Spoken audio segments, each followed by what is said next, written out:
This is the Lockpicking Lawyer, and what I have for you today is a Velo folding bike lock.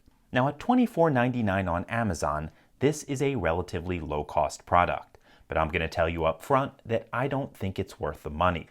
Why is that? Well, the principal threat against bike locks tends to be brute force, and despite advertising on Amazon to the contrary, the plates that make up this chain are not hardened, so they are going to fare poorly against cutting and sawing attacks.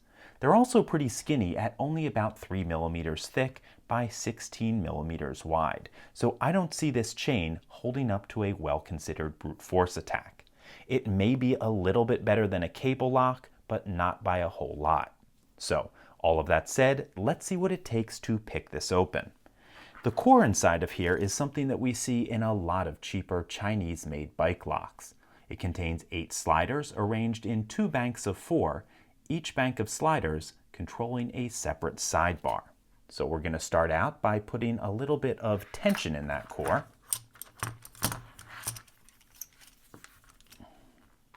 And I'm using this nice thick Z-bar. It fits very nicely in that keyway.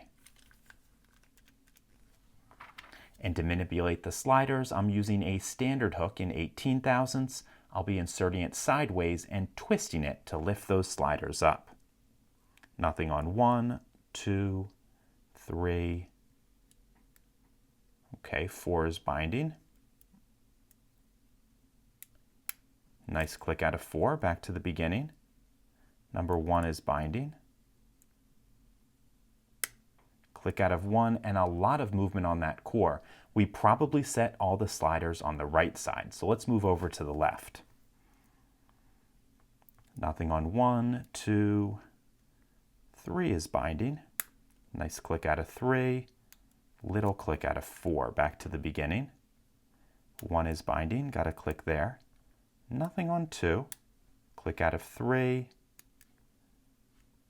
4 is binding. There we go, got a click out of 4.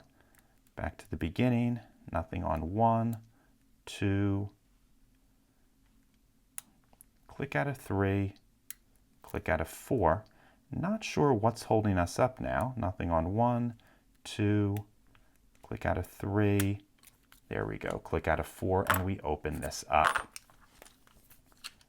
So, not a terribly difficult lock to pick if you have a good approach to manipulating those sliders.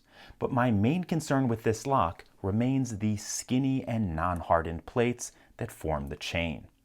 In any case, that's all I have for you today. If you do have any questions or comments about this, please put them below. If you like this video and would like to see more like it, please subscribe. And as always, have a nice day. Thank you.